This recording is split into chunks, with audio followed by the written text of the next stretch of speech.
Hello guys, welcome back to another video. Unreal Engine 5.8 release date just got unofficially announced the other day when a user on the Unreal Engine forums actually asked for the release date. This anonymous user made a post that said, "Hey, I'm currently using Unreal Engine 5.6 and I'm considering upgrading. Could you please let us know what month UE 5.8 is scheduled to be released?" To which an Epic Games employee on the forums responded and said, "Thank you for your continued support. We would like to inform you the release date of Unreal Engine 5.8. Preview 1 is scheduled for May and the final build for June 5th, with the official release of Unreal Engine 5.8 in mid-June. Therefore, if you're currently using Unreal Engine 5.6, and if you can wait till June, you should consider upgrading directly to 5.8, or if you need an earlier update, consider updating to 5.7. Please note the release schedule may change, and thank you for your trouble." So from this post, they revealed that Preview 1 of 5.8 would be released sometime in May this year, and that the official release is actually scheduled for sometime in mid-June. Now, they didn't give us the exact date,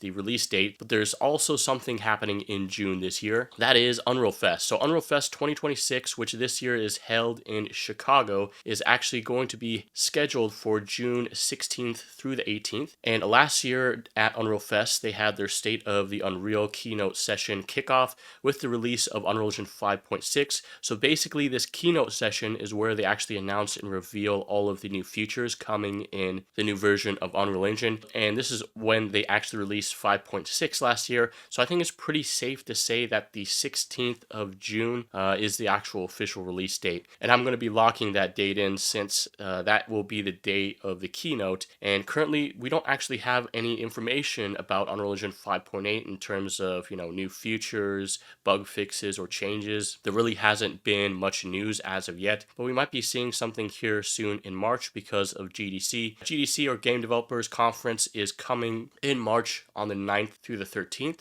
So it's very likely that Epic will be attending this event and announcing or showcasing possibly some new features or news with Unreal Engine like they have done in many years in the past. So it'll be exciting to see if there's anything coming out of Game Developers Conference related to Unreal Engine 5.8. Anyways, that's pretty much all of the latest Unreal Engine news. Unreal Engine 5.8 is essentially scheduled for release in June this year, and I'm going to keep you guys informed on any new updates or news that comes out in the following months leading up to the release. So as always, make sure that you guys are subscribed if you want to stay up to date on the latest news. And if you guys want to learn about game development, my Unreal Engine 5 multiplayer survival game course bundle now has a 25% off limited time sale. To commemorate the launch of Unreal Engine 5.7, we're having a special 25% off discount. So use code UNREAL57 at checkout when you purchase the survival game course bundle. Get access to over 100 hours of learning content between both courses included in the single bundle, and kickstart your game development journey today. So check it out, link in the description below, or head over to my website smartpoly.teachable.com to learn more.